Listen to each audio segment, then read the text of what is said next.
Thank you very much for coming to this morning's session. My name is Edward Donald. I'm an e-commerce specialist with UKTI, and I'm in a group which is entitled Consumer Services, and alongside myself there are other specialists with expertise in food and drink, luxury, fashion, and on a more broader basis, retail in general. Today's session is all about e-commerce, and I'm going to speak about three principal themes, really. One is the emergence of e-marketplaces and how we see them evolving. Secondly, some of the considerations that brands, I think, need to begin to look at from an operational perspective.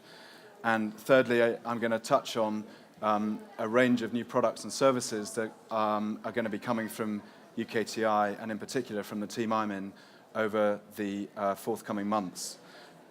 Please feel free to ask questions as I go through, and I'm going to aim to keep it to about 20 to 25 minutes, so that suits everybody, because this is the last session of the morning. So just to kick off, e-commerce, I think, is fundamentally about digital in two senses of the word. The first is trading digitally, and secondly, about having a digital marketing presence. And the two really sit hand in hand with one another, and hopefully for yourselves, depending on whether you're small, medium, or larger companies, the attractiveness of trading through the e-commerce channel and also marketing using digital channels offers you a lower cost of entry and tremendous efficiencies, all of which can help your margin and the cost of contacting consumers. So that's a bit of a scene setter. And the first couple of slides are really about the fact that over the last couple of years we've seen a huge growth in mobile, and not only in terms of purchasing on mobile, but just generally the social dialogue that takes place over mobile, and the viewing and onward distribution of content via mobile. So I suppose the first thing to say is, if you have a website and you're not mobile, not optimized for mobile, please do so. That's a sort of quick tick in the box that you can look to do to begin to follow consumers online. So what are the major trends that we are seeing from UKTI? This is a blend of desk research and access to some data that we have at government level, more of which I can provide afterwards. But essentially, what we're looking at here is a huge growth in the ownership and use of mobile devices, continued expansion of Wi-Fi and 4G services, notably, for example, recently in aeroplanes. And I think the important thing is that this is happening worldwide.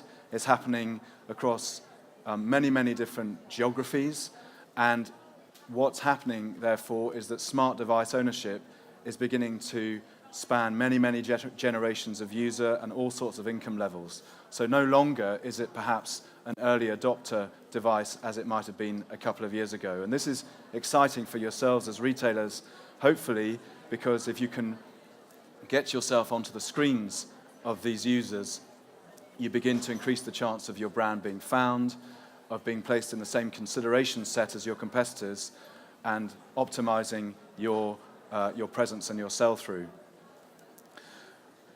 Why is this? Well, this is really down to a couple of different things. It's the fact that consumers are spending more and more time online as the sort of destination of choice for their search, and also for confirmation around products. So the rise of peer-to-peer marketing, for example, is an indicator of that. And overall, consumer spending tends to increase as search increases in mobile device and the infrastructure comes together. An example of that is China, for example, where very quickly 8 regions, 8 enormous geographies have been made accessible through a mobile device, for example. And I think in the future, countries like Indonesia, Nigeria, Thailand, they're all going to begin to demonstrate the same or similar characteristics. So what this points to is the second but last point there, which is around the growth in cross-border trade, CBT, as you may have heard it referred to. This is a really significant trend.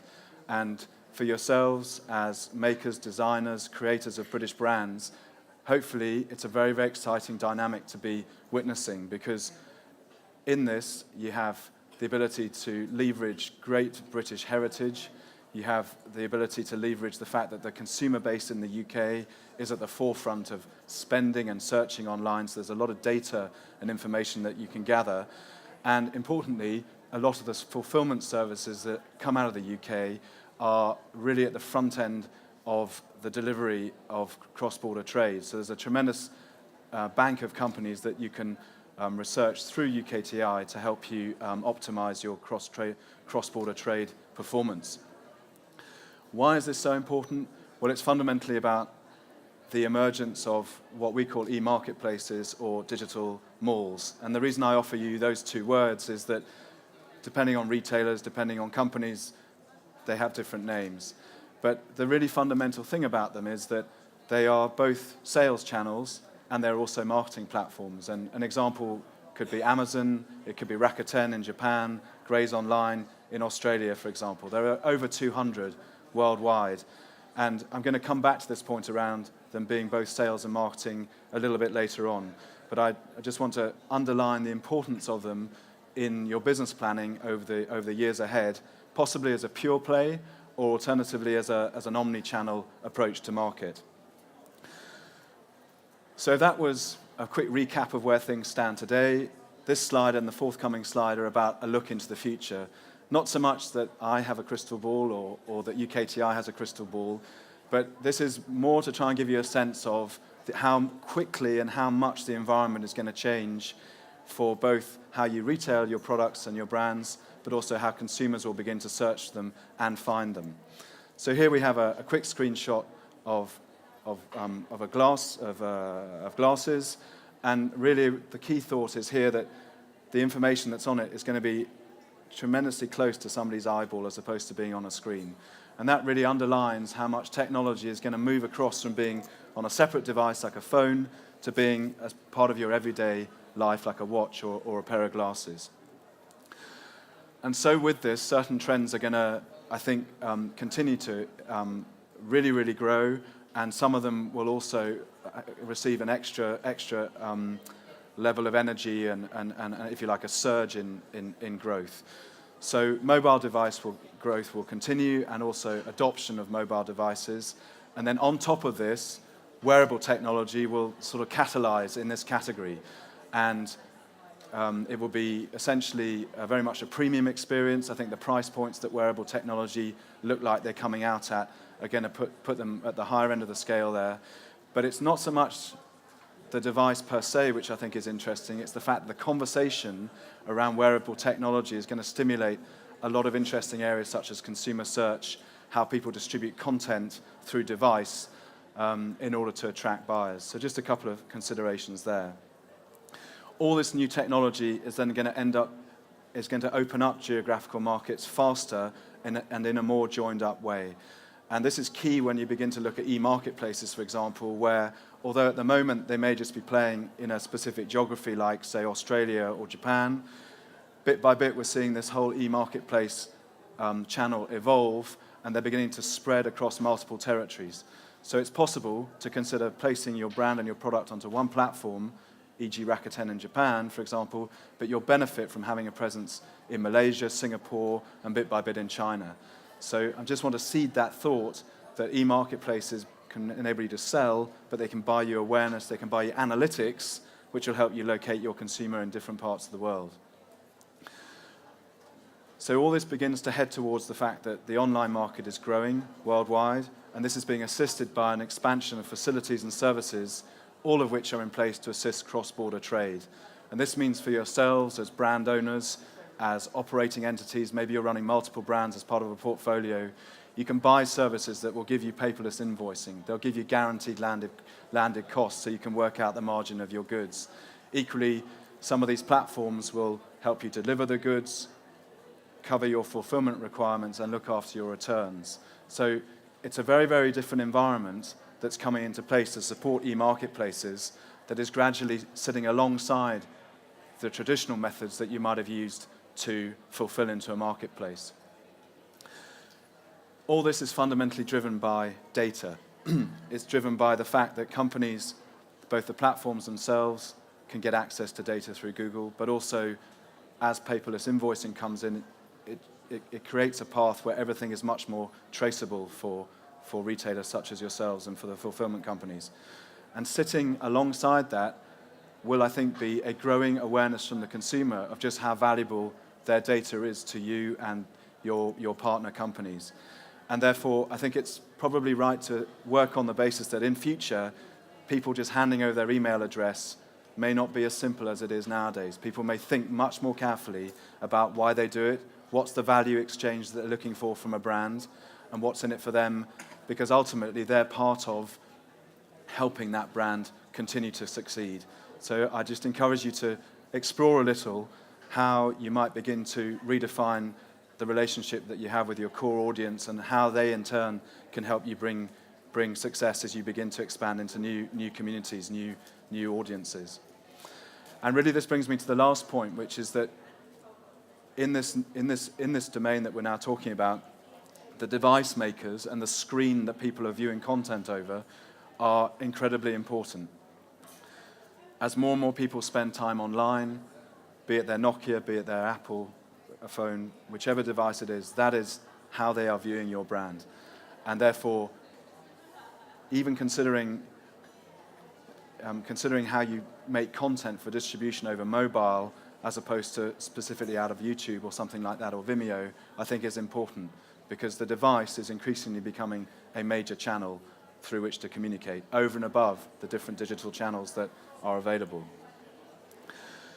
So this slide, what I want to do is then park for the time being a look into the future, and I just wanted to try and think of things from your perspective with a couple of different quotes from brands that I'm sure are well known to you. The first quote on the left from the Cambridge Satchel Company really embraces the thought that digital opens up a tremendous opportunity for small, medium, and medium to large size companies.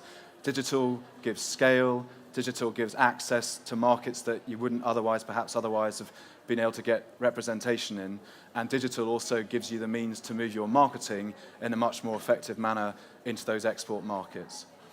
So if that's one view, and an exciting view from a company that has self-evidently exploited digital communications to a very, very sophisticated level, I also want to just take time to pause about maybe the operational changes that involves. And the key thing here is that whereas perhaps in the past a lot of focus was placed on the website, and maybe in your teams there were separate people looking after website versus social media, and possibly another team looking after PR, I think the key thing here is to try and bring your budgets together and work at publishing your messaging in a really, really coordinated way, so that wherever the consumer is in their journey and in their appreciation of your brand, they're picking up a really, really well-thought story across all the different channels. So hopefully those two quotes, if you like, talk about the opportunity, but also maybe some of the changes in terms of the management of your budgets and the management of your output in terms of marketing for your brands. Why is this important? Well, I think this slide is about the consumer, what they're thinking. They are searching whenever they like and also however they like.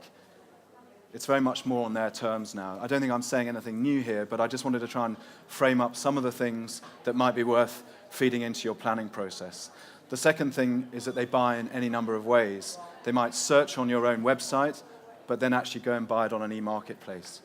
We see evidence from China, for example, as the consumer base is maturing a bit, that people are researching on the big e-marketplace platforms there, but coming into the UK domain, UK website, to actually buy what they're looking for.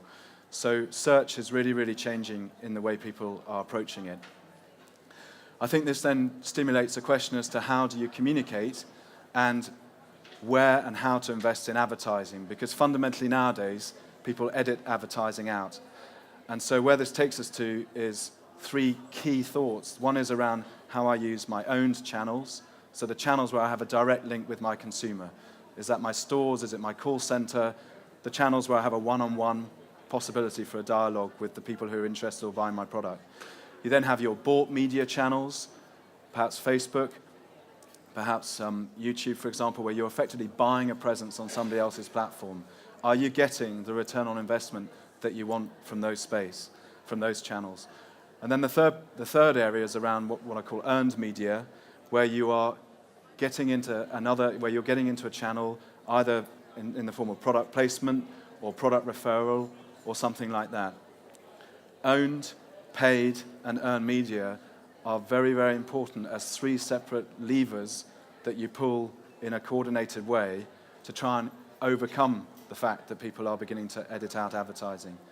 And This then takes me to the last point here, which is that increasingly the word content, I think, needs to be part of your planning. And the reason for this goes back to my opening point around digital. Content will help drive search for your product and your brand. Content enables you to tell multiple stories about your products and your brands. So think for a second about how the discipline of creating an ad is about having one single-minded thought. If people edit that out, you've lost that opportunity to communicate with them. If, on the other hand, you produce, say, 2 or 3 films, 2-minute time lengths, one of which tells a product story, one of which tells, say, a heritage story, and maybe a third one talks about the care and attention that goes into your product quality, for example, you've got 3 stories, you're sort of spread betting with your consumers and finding a way of interesting them in your products and your brand. And the key thing is that you're coming at them from the point of view of something that may interest them rather than presenting them with a very, very simple fact that you have decided is relevant to them. So when I say entertainment focused, it's not about necessarily using a message built off the back of, say, a film release or a music release, about trying to find stories within your brand, within your company, that you can use to interest your audience, get them to then view your content, and then distribute that content on through their social media networks to their own peer groups and that type of thing. So content, I think, is a very important thing to be investing in over the months ahead, and it does give phenomenal returns on investment because search is driven by content. So then a look now at the possible examples of change that moving into e-marketplaces could begin to stimulate in your companies. So the first thing is a fundamental commercial view around the fact that e-marketplaces can offer you a lower cost of entry into markets than traditional route where you find a distributor or you find a license owner to help you then merchandise your product to a given group of consumers. The really important thing about these e-marketplaces is that they can help sell your product, but they bring you enormous audiences, and you in turn can understand the data of how those audiences are behaving. So I think it is very, very legitimate nowadays to say, do we want to do e-marketplaces as a pure play, in other words, only e-marketplaces, or do you want to have a blended approach where you have e-marketplaces and bricks and mortar, so traditional retail through shops? There isn't, I don't think, a hard and fast rule to it, but I think what's important is to find that balance and use the efficiencies that e-marketplaces can bring you in order to perhaps to improve your margin or build your awareness, whatever the strategic role for investing in them is. This naturally leads to a question of cash flow, because you're effectively entering into a slightly different trading structure. Payment terms are different on each marketplace. Some of them will pay within 7 days, some of them will take 30 days to pay. And therefore what this means is that although the marketing director might want to go into a new territory, into a new region, it's very important that the chief financial officer, if you're in a company that sort of size, also understands the impact this will have.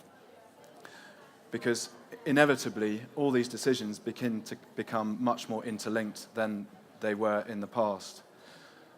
This also therefore applies to operational areas such as management of inventory, stock levels in your warehouses, and how you manage the whole returns process. Because if payment is completed in 7 days, you see that far faster on your profit and loss P&L account than if it takes 30 days. And therefore, if your stock is still circulating in that time, it's important to understand how much of your business is still exposed, so how much you have unbought versus bought, yeah, in very, very simple black and white terms. Now, the good news here again is that there are lots of companies that can help you with this, but importantly, the platforms really want to help you with this. So they will try very, very hard to give you the data that enables you to set up which products to sell into a marketplace. They'll try very, very hard to give you even words that can help you with search engine optimization so that you can maximize not only the traffic that's on the platform, but also how you're using your search strategies outside of the platform to drive sell-through. So I think within this, it's naturally therefore a question around how companies are organized. And I've worked in some where the decision-making process is often quite very, very separate, very, very siloed. And I just don't think that can be applied anymore in the e-commerce space. The reason being that, if I give you an example, if the chief financial officer of the person making the financial decisions says that he or she prefers the commission levels with, say, PayPal or WorldPay, yeah, that may be being looked at from a purely financial perspective. On the other hand, the marketing person may look at the way PayPal or WorldPay works as a consumer flow, and they may say, actually, I want a really friction-free consumer experience. And it could be they want the more expensive option to ensure that their brand has a sort of premium feel and a good early arrival into the market. And that could be at odds with what the finance person is saying.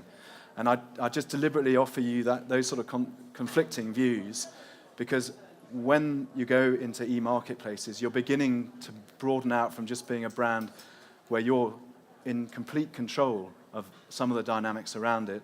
You're beginning to come together with pay gates, fulfillment companies, even wider than that, companies that then manage any return inventory. And that's all part of your reputation in the marketplace. So I just want to flag the fact that I think organizationally, companies need to think really hard about how they make the key decisions that then affect their business going into marketplaces.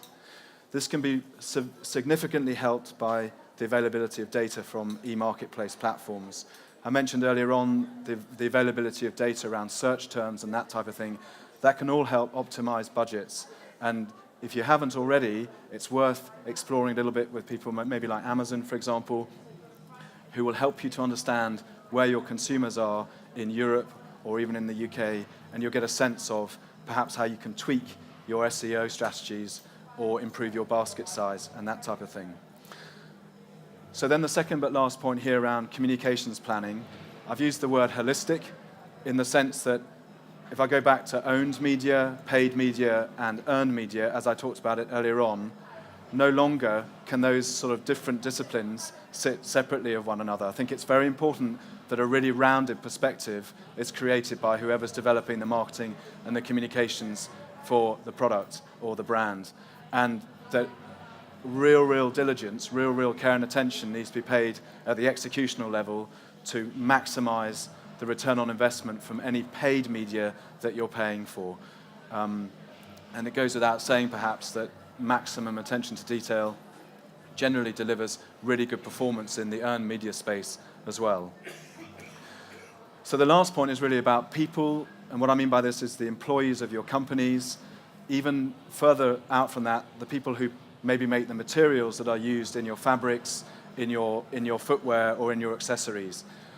Those people know your product really well. They understand the integrity that you place into product quality, for example, and they are potentially great advocates for your companies through their own social media networks and that type of thing. So I'd just like to leave you with a thought that you have within your companies and a massive resource that, if deployed correctly, can be a very exciting way of mobilizing your brand in the social media space. And as consumer search for British brands in particular evolves, and we see people really wanting to understand things like heritage, product quality, and that type of thing, I'd suggest that it's really worth looking at how you can dynamically use your employees and your supply chain partners to build out the story about your brand and your product. So just as I work towards the end of today's presentation, a number of pointers. These aren't the absolute answer. I didn't have time for this, but I just wanted to lay out a couple of different choices if you are wanting to be found, if you are wanting to be improving the chances of being considered, or improve your global reach. At UKTI, we have advisors who can help you expand on this, and I'll talk about that on the last slide. But I think the first thing is, I've talked a lot about data this morning. If you haven't got one, please get yourself an analytics account on whichever platforms are hosting your websites. It's very important to be able to understand dwell time on your pages, who's coming in. All that data can help shape what you do in your next wave of activity, your next season, or looking ahead 2 seasons ahead. Another possibility is to look at Amazon. Just ignore for the time being the fact that you might not think Amazon is a platform to trade on fully, look at it as an information source, look at it as a means of locating consumers, the language they're using when they're searching, where they, and maybe what markets they're in. So they're just a couple of tools that if you're not using them, I'd encourage you to consider implementing them swiftly, just to begin to optimize what you're doing from a search perspective. Now it's really moving on to the next point about getting yourself considered, getting yourself in the same product set as your competitors. So I talked earlier on about content. I think investing strategically in content is a really, really good thing for British brands to be doing. I don't mean by this necessarily a video of how your product is made.